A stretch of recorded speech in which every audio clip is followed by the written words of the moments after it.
बालेश्वर कारगिल विजय दिवस पालित बीजेपी युवमोर्चा पक्षर एही दिवस पालित हो जाइछि।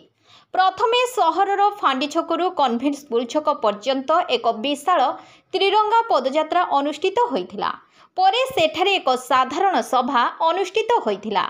एही कार्यक्रम रे सांसद प्रताप चंद्र षडंगी, सरकारी दलर उपमुख्य सचेतक गोविंद चंद्र दास, सदर विधायक मानस दत्त और नीलगिरी विधायक संतोष खटुआ प्रमुख उपस्थित रही एही दिवस पालनर आभिमुख्य संपर्क में वार्ता देवा सह वीर सैनिक मानकु सर्वदा सम्मान देवा दरकार बोली मत व्यक्त करथिले। एही अवसर में कारगिल युद्ध रे शहीद को श्रद्धांजलि देवा सह नीरव प्रार्थना करा जायथिला। एथिसह एही कारगिल युद्ध रे प्रत्यक्ष भावे सामिल होइथिबा वीर जवान को संबर्धना प्रदान करा जायथिला। अन्यमानक मध्य जिला सभापति उमाकांत महापात्र, उपसभापति ममता महापात्र, वरिष्ठ नेता परशुराम परिड़ा, शोभना महांती, युवमोर्चा जिला सभापति राजेश महापात्र प्रमुख उपस्थित थिले। देखो आज गौरवर दिवस, विजयर दिवस, भारतर सुपुत्र, राष्ट्रर सुपुत्र 527 जन शहीद मानकर बलिदान आम आज विजय लाभ करूँ, कारगिल विजय लाभ करूँ। कारगिल गोटे सेक्टर, से सेक्टर रे विभिन्न पॉइंट को आम पाखापाखि 50-60 शहीद मानकर बलिदान आम गोटे गोटे पॉइंट अख्तियार करूँ।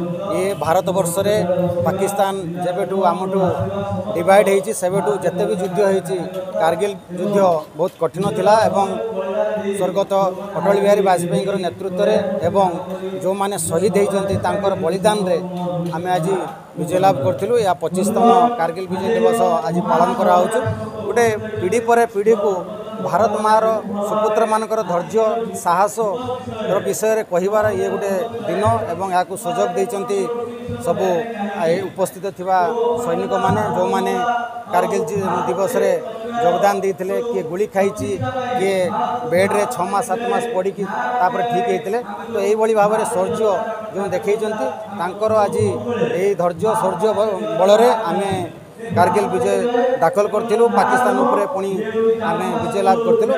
ये आज जो ये दिवस पालन करा ये दिवस ये पालन करा कि परपटे बड़ पीढ़ी जो भारतर गाथा इतिहास एवं युद्ध रे किपरि भाव में विजय करते तार विषय समस्त को जनइबा एवं समस्ते राष्ट्रवादी एवं भारत मार सुपुत्र हुंतु एवं सब बड़े भारत माँ राष्ट्र बलिदान देवाई तत्पर रुहतु से दिवस पालन करा। विभिन्न प्रकार आयोजन कराइला जेहेतु काली संध्यार वर्षा होता आम एठी मशाल रैली करूँ किंतु भोगराई, बालियापाल, नीलगिरी एवं बस्तारे आमर मशाल रैली होता गत काली। आज आमर पूरा जिला जाक गोटे तिरंगा रैली करूँ। आम 100 मीटर तिरंगा रैली थिला एवं भव्य थिला। समस्ते योगदान देथिबार मु भी समस्त को धन्यवाद दूँ। आपण माध्यम बालेश्वर प्रत्येक जो युववर्ग आसुचंती जो माने पाठ भी पढ़ुचंती समस्ते कारगिल विजय दिवस एवं ये भारत मार तिरंगार मान को सब रक्षा करंतु, ए शान पाई सब लड़ंतु। से मो तरफ समस्त को आपण माध्यम समस्त को निवेदन करछि एवं आग्रह करछि।